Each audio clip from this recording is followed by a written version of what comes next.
Good morning guys! Welcome back to my channel. And today is Thursday kaya happy na naman tayo. At ngayon, pinaplano ko na gawin or inumin yung mga binigay sa akin na last time, right? So, tignan natin kung masarap. Tikman natin kung masarap. Ito siya. So, ito nga yung matcha green tea na Quaker. Tapos, itong peach oolong na tea. So, ang gagawin ko is lalagyan ko siya ng gatas at ng yelo. So, I want it to be ice para milk tea ang ganapan. Hindi rin naman ako mahilig sa pearl. So, okay lang kahit wala.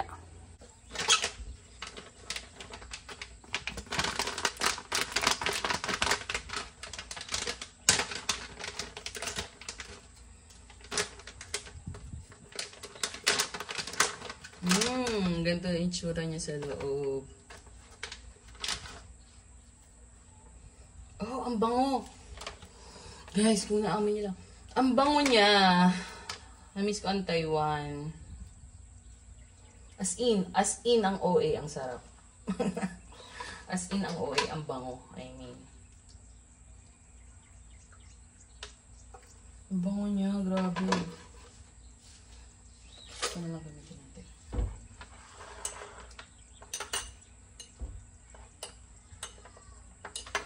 And then, this one, ito ko na lang siya lalagay.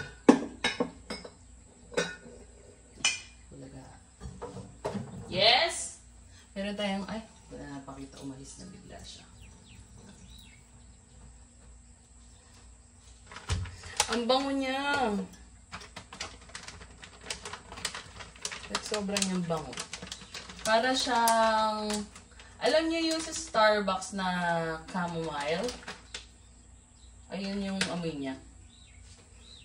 Yung color red na yung pinaka-tea niya is, pinaka-pearl niya is yung may pumuputok sa loob. So, ganun yung smell niya. Chamomile nga yata yun. If I'm not mistaken. And then this one, bubuksan na natin siya. Natikman ko na to actually. Nung nag-breakfast kami kay kahapon. Nung sinundo ko si Tiche. So, ganyan yung itsura niya sa loob. Ganyan. Hindi ko lang kung nakikita niya, but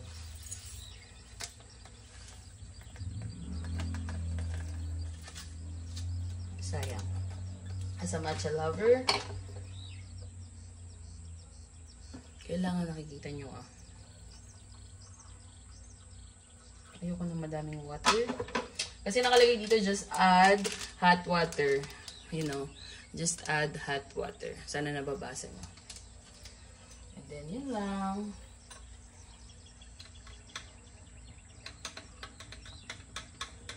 Hindi na tayo magdadagdag ng sweetener. As much as possible. Okay na ito. Ang bango nito talaga. Like, OA na kung OA, pero lagyan natin siya ng gatas. Lagyan natin siya ng gatas. Full cream milk.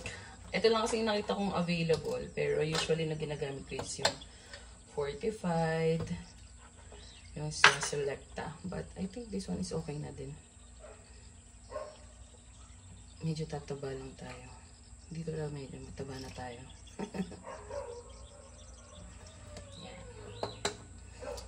Then,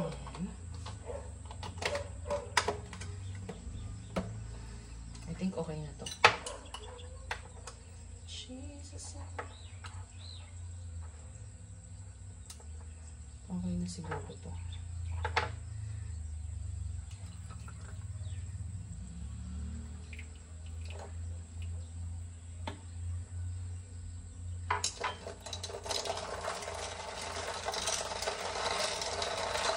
Tikman ko muna siya.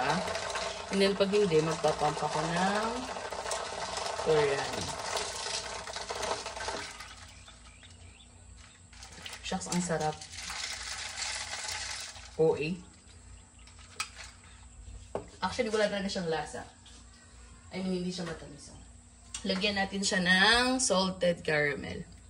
Isang pump lang kasi masyadong matamis siguro pag dalawa. Yun lang. Ito ay sugar-free salted caramel from Torani.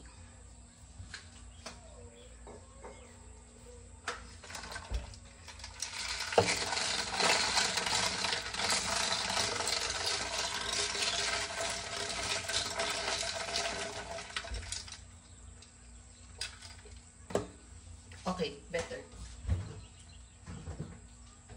Ipapa-salted lang siya, but yum. Yum, yum.